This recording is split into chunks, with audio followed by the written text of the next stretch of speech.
अंदर लोड रहा line load पूरा आओ राउंड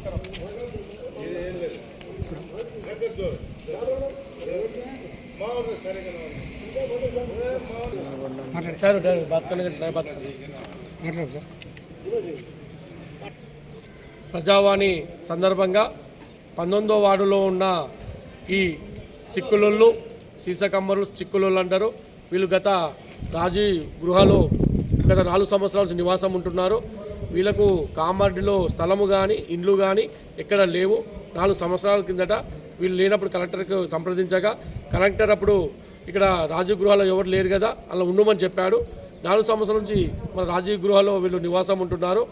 ఇప్పుడు ఆ రాజీవ్ గృహకు కొంతమంది అపార్ట్మెంట్లు కొన్నవాళ్ళు వాళ్ళు వచ్చి వీళ్ళని ఖాళీ చేయమని బలవంతం చేస్తున్నారు.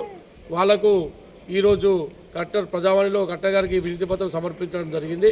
ఎందుకంటే అప్పుడు కాంగ్రెస్ గవర్నమెంట్ ఏర్పడ్డప్పుడు అప్పుడు వీళ్ళకు గరీబులకు ఈ రాజీవ్ గృహ రావు స్వగృహాలు కానీ ఇవ్వడం జరిగింది. అయితే ఇప్పుడు వాళ్ళందరూ వచ్చి ఎవరు వాళ్ళ చాలామంది ఉండలేరు. ఇన్ని కుటుంబాల గరీబులకు ఇవ్వడానికి జరిగితే వాళ్ళు చాలామంది ఉండడానికి ఇష్టం పడతలేరు. కానీ వీళ్ళు చిక్కులోళ్ళు పాపము వీళ్ళకి ఇండ్లేం లేవు, స్థలాలు లేవు. వీళ్ళు గత 4 సంవత్సరాలు అక్కడ ఉంటే ఇప్పుడు కొత్తగా వచ్చి వాళ్ళు వెళ్ళిపోమని బలవంతం పెడుతున్నారు. దానికి ఈ కలెక్టర్ ఆఫీస్కు వీళ్ళు రావడం జరిగింది. వీళ్ళంతా ఒక 15 ఫ్యామిలీలు అక్కడ ఉంటున్నాయి. వాళ్ళకి ఎవరికి ఇబ్బంది చేయొద్దు, వాళ్ళకు ఇండ్లు ఇప్పించేదాకా వాళ్ళు అక్కడనే ఉంటారని మన కలెక్టర్ గారికి వినిపించడం జరిగింది ఈరోజు ప్రజావాణిలో.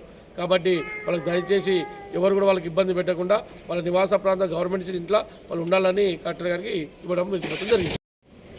మేము 4 సంవత్సరాల నుంచి ఈ రాజు గుర్పకల్ కాలనీలో ఉంటున్నాం. దాంట్లో ఇప్పుడు కొంతమంది వచ్చి మమ్మల్ని ఖాళీ చేయమంటుండ్రు. మేము మాకి స్థలం లేదు ఎక్కడ, దాని గురించి మేము ఇక్కడ కలెక్టర్ ఆఫీస్లో వచ్చినాం. సార్ దగ్గర చేసి మాకి స్థలం చూపించాలా, ఇల్లు గురించి మాకి. సార్ నా పేరు దీప, నా భర్త పేరు జీవన్ సింగ్. మేము ఇంతకుముందు శ్రీరామ్నగర్ కాలనీలో ఉన్నాము. అక్కడ నుంచి రేకుల షెడ్ వేసుకొని ఉంటే అక్కడ నుంచి మాకు స్థలం లేదు, ఎక్కడన్నా ఇల్లు జాగా కావాలని మేము హెల్ప్ అడిగాం సార్ ఎంఆర్ఓ సార్ గారికి, కలెక్టర్ సార్ గారికి. అయితే వాళ్ళు ఎక్కడైతే స్థలం లేదు, మీకు డబుల్ బెడ్రూమ్ ఖచ్చితంగా వస్తాయని అప్పటిదాకా రాజగృహ కల్పలో మీరు ఉండండి అని మాకు ఇక్కడ ఇడిసపెట్టి పోయారు సార్. 4 సంవత్సరాల నుంచి మేము రాజగృహ కల్పలో ఉన్నాం సార్. ఇప్పుడు మా ఇంటి ఓనర్స్, మేమే ఇంటి ఓనరు, మీరు ఎందుకున్నారు ఇక్కడ ఖాళీ చేయండి అని మాకు ఇబ్బంది పెడుతున్నారు సార్. మేము ఈరోజు కలెక్టర్ ఆఫీస్కి కూడా వచ్చాం సార్. ఏమైనా మాకు హెల్ప్ చేసి మాకు ఇళ్ళ గురించి సహాయం చేస్తే మీకు చాలా చాలా అంటే చాలా రుణాలు కోరుకుంటాం సార్.